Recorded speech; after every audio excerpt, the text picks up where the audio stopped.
Good. I had to go get my hearing aids, so I wouldn't have heard anybody's questions. That's why I'm last. Sorry about that. Questions? What? No, it's very difficult for me without them, but Sarah was kind enough to let me go get them. But anyway, good to see everybody. Start of a new year. I'll take any questions you may have. Familiar were you with Anders when you were coaching Daniel, and did you maybe call up Daniel during this pre-draft process to get a good reference on him? Well, my history with the Carlson family goes way back to my cup of coffee at Auburn. I think I told you guys once before that my first home visit was at Daniel Carlson, and he ends up obviously going to Auburn. So I got to meet Honors a long time ago. And then at our time at Vegas, Honors had come out there a couple times and had been on the grass with us a couple times, obviously, to see his brother. And so Daniel and I at times would take some of Auburn's tape and watch Honors when he was playing, and we talked to him about some of the drills that we did, some of those things. So we're familiar with Honors as well as the whole family, and we're excited about working with him right now. What was it about his body of work at Auburn that kind of attracted you to him? Well, you know, he's had the ups and downs a little bit through college, but he's been there 6 years. You know, he stayed when he could have tried to come out. He's had an ACL injury. He's had a shoulder injury. And I know, you know, a lot of people just look at stats at 71% coming out, but I look at the makeup of the person. I think he's a strong mental makeup person. I think he's been his best regardless of the circumstance. He's been in a lot of big games. He's kicked in a lot of different situations in the SEC. He's kicked in many bowl games. So I love his body structure and the power that he has and the ability to get stronger and the ability to self-correct, I think, is a little bit of a family trait right now that we're seeing from him. So we're excited about where he's going to go forward. You mentioned the body. 6'5" is pretty rare for a kicker. What are the pros and cons of being a big, long guy? Yeah, well, that's a great question. I think the cons are a little bit are the angles in which they take, and I think if you look at Daniel's early career, obviously what happened to him here, I think his angles were off a little bit, and hopefully Honors has gone through the pains with his brother to see how to change his angles, and I think he's done that, and he's played better here since he's been with us, and the brace has been off. And, you know, Jamie Cole deserves a lot of credit. Jamie works with both of them, and we've had a relationship for a long time with the kids that he's had. So I think being a long lever guy like that, the angle, your approach to the ball is got to be precise. What do you remember of Anders when you recruited Daniel? Because he would have been like 14 years old when you made that visit, right? Looked like a Great Dane puppy, you know, just kind of a young. But, I mean, they look alike. Their bodies are very similar. The dad's a big, long athlete, you know, heck of a tennis player. And, again, I just think that the makeup of Honors, the ability to be your best regardless of circumstance, the ability to overcome some hurdles, injuries being one of them, big misses being another, hopefully will put him in position to improve a little bit each day. You enjoy my philosophical questions. There are people in your position that philosophically believe you don't draft kickers, you let them go through the growing pains for somebody else, and then you get them after they've had a few stops and they've kind of figured things out. We've had a few different coordinators who have said that to us over the years. Obviously, Anders isn't in that category. You guys picked him. But Daniel had a tough day here against the Vikings and then became what he became when he was with you. How do you manage growing pains for young kickers? First of all, when you point the finger at someone, there's three pointing back at you, so be careful with that pointer. Second, I would say Daniel went on to be the most prolific rookie in the history of the National Football League after he had a down day. But I think with all players, right, didn't Peyton Manning lead the history of the National Football League of interceptions as a rookie? So I think with all players in the National Football League, they're going to ride the roller coaster at times, regardless of the position. It just happens that the kicker is out there by himself, and they're usually put in critical situations where you're counting on them to come through. So I think we're all prepared organizationally. If Honors can perform like we think he can and can improve, I think we're prepared organizationally with, as well as the majority of the other draft picks, to weather the storm to some degree, positionally, and hopefully they can keep improving and get better with time. And I think that's how we're going to kind of approach the majority of our class, and I'd like to think we do that with the majority of the young players that we have. Rich, Does your job description change with the assistant head coach promotion? You going to broaden your involvement in any ways? I don't know. I'm appreciative of the title. I think Coach LaFleur and I have had great conversations. We did, as the year went on last year, we did this off season before the break, and we have again a little bit towards scheduling as practice, what practice looks like. And I've been real fortunate since I've been here to have great conversations with Brian about, personnel and whether it be free agency or our thoughts in the draft, along with Coach LaFleur. So again, I'm appreciative of the title. I'm just trying to be a sounding board when Coach LaFleur wants to visit. So. I talked to Jamie Cole a while back about Anders. He mentioned the NFL monster comes to get all rookies. There's going to be a lot of pressure on him, right? He's replacing one of the best kickers ever. So how do you help him navigate through the ups and downs and the pressure of replacing a guy like that, and the challenges of kicking here? Pressure. They're all under pressure. We're all under pressure. I mean, pressure is something you apply. I don't know if you feel it. I think we're going to put those guys in critical situations within practice to see how they respond, and we'll kind of go from there. So, we're all replacing somebody, right? And I just think that we're trying to have a relentless pursuit of improvement on a daily basis as a coach, and we're expecting the same thing from our players. You guys seem to make some pretty good improvements on your teams throughout as the year went on. So how important was it to have a bunch of those guys back and even some new additions? Yeah, I think anytime you keep your core together, as long as they can still perform at a high level, is good for our team. And I think, again, credit to Brian and Coach LaFleur and them putting their heads together and getting our guys back that we think, as the year went on, to your point, I thought we got a little bit better. We started to perform a little bit better. Obviously, the addition of putting Keyshawn back there and the block seemed to get a little bit better, when he went back there as well. But we're excited about that group coming back. But, again, they know they got a task at hand to keep their job, and they're fully aware of the competitive situations that they're in. Not coming back is Mason, obviously, and we talked a lot about Anders, but how challenging of a decision was that to move on from a kicker of his stature and what he's accomplished in this league? Yeah, again, I've been fortunate to be around a lot of great kickers in my time in the league, and he's one of them. And we're still in conversation. I think Brian's spoken that the door's not closed, and he's not on anybody's team yet. I learned a lot from Mason. I learned a lot about tempo. I learned a lot about rhythm.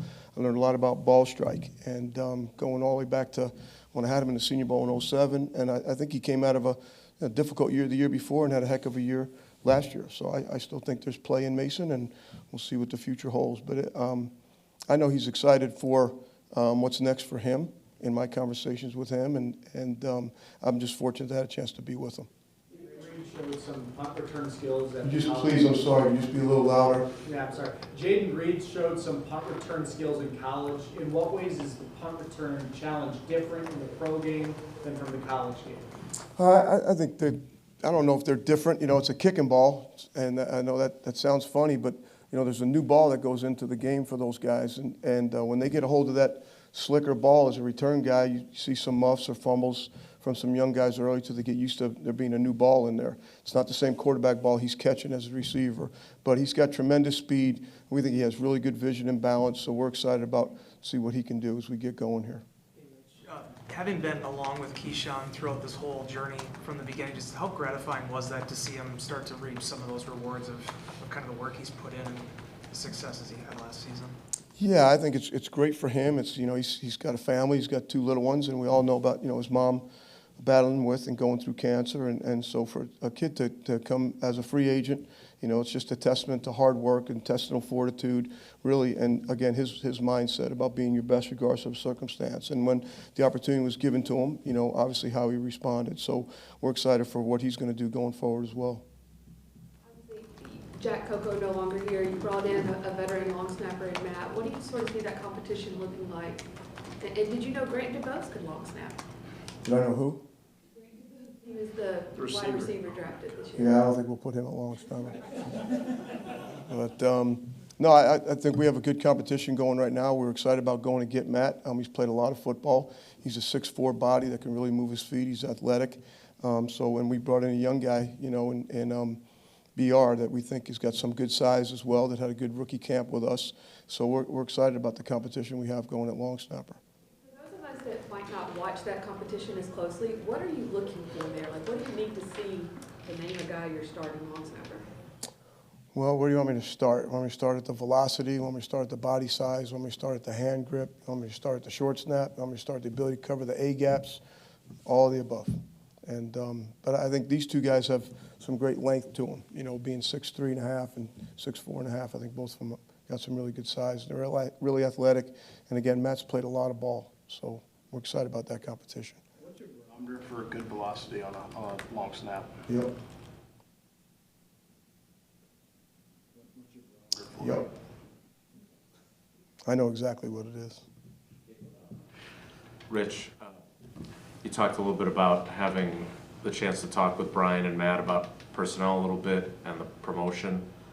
There's a lot of people that think you should be a head coach in this league. Obviously, Indianapolis gave you an opportunity to at least interview a couple times. I'm wondering though, if that opportunity doesn't come again, have you found a really good place for you here with having people who listen to your input? I'm not behind the scenes, so I don't know how much they listen, but it sounds like they listen. To be able to have the title you have and have a younger head coach who seems to value your input, did you find a good place if you're not going to get the opportunity you probably deserve? Yeah, that's an interesting question. I, you know, for the longest time, and this is my 40th year of coaching, and I've always taken great pride at being the best assistant I can possibly be. So, you know, I kind of live in this microscope, telescope kind of world where, you know, 98% of my day is in the microscope. It's the task at hand. And then maybe there's 2% somewhere during the course of a day you think about, you know, where you're going and maybe what's next. But I don't spend much time in it. I rarely look in the rearview mirror. I'm really just trying to concentrate on the task at hand, what my job is now. How can I get a little bit better as a coach? How can we get our players a little bit better, put them in position to where they can be successful individually, and then we can be successful collectively. I think the number one job of an assistant coach is to come to work every day and honor the hopes and dreams of our players. I think that's our job.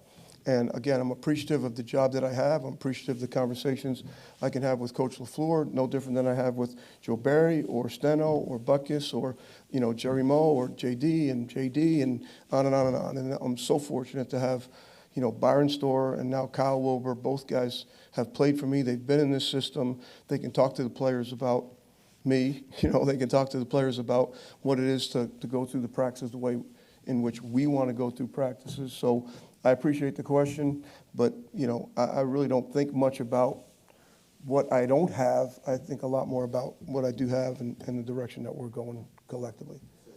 So from the telescope perspective, Rob asked Joe Barry earlier, you know, have you ever been in a situation where there's a transition like this? And he said, I don't think any of us have. Having done this for 40 years, transitioning from a Hall of Fame quarterback, having an incredibly young roster at a bunch of spots, in what ways, as the assistant head coach, with your experience, can you help this team go through what would seem to be a really big transitional time? Yeah, great question, right? And it goes to not only, you know, certainly Aaron, but the kicker conversation that we talked about. I guess for me, I was coaching college football for 19 years, went to the Bucs, and we won the Super Bowl. Now, you know, Derek Brooks and I go back and forth all the time. He's like, lucky dog, you won it in your first year. I'm like, well, you guys didn't win it until I got here. So, you know, you can look at it both ways. But I think what that did teach me is that I think in the NFL, we should come to work every day with the thought process, we're going to play and win that game. I think that's the only way to come to work here. So I think transition aside, if you come to work thinking all the time about the transition, well, how are we going to move forward if I think about what happened before? So I think part of our job is to, you know, set a standard for today. And then when the day is over, set a standard for tomorrow, right? In the service, they teach you that life is hard. Today is really hard. Tomorrow's going to be harder, and the only easy day was yesterday. So to some degree, in pro football, that's kind of what it is. You know, today was hard. Tomorrow's going to be harder, and the only easy day was yesterday. But that transitional part it's over. You know, it's what are we doing now and how are we going to move forward? And I think we're all going to help each other that way. And sometimes when you have youth, young guys, it's like they're go, go, go, you know. they have two speeds, on and off, and try to keep them on as much as you can. Where were you where you saw a transition from one quarterback to the next work? Was there a spot in your 4 years? Well, I mean, again, I've been with Phillip Rivers and, Tony Romo. When Tony Romo got hurt against Seattle in the preseason game, we all thought, I'm sure everybody thought, oh no. And, Dak Prescott, we won 11 straight games and won 13 that year. And a guy by the name of Aaron Rodgers came in and beat us. So I guess that's the one that comes to mind the most. We thought we had a good team, and we did. And then it was led by a rookie quarterback. So, and maybe that was another lesson that you learned, that, these things can happen. You can do that. But again, I've been fortunate. I've been around a lot of really good quarterbacks. And certainly, Aaron is going to be special, and what he's done, no different than what Mason has done. Those things are always going to be recognized in a way in which it's going to make you question what goes forward, right? But I just have to live in the now, and we have to honor these guys that we have working now in order to get better. What's the most important use for you on special teams in May and June and OTAs? Say it again, the most important. What's the most important use of these practices for OTAs and the mini camps? I would guess it's to get the young guys acclimated so you've got the most competition in July. Yeah, I think so. We're teaching another language, basically, right? We're teaching about how the field is divided. We're teaching about our system of football, what we call things in punt return, what we call them in punt, and then trying to find the right position for all these guys, where they fit in. They may play three different roles before we actually know where to put them on all the different units. But it's a good group, and I think we're excited about the transition of getting them into being a part of our defense philosophy.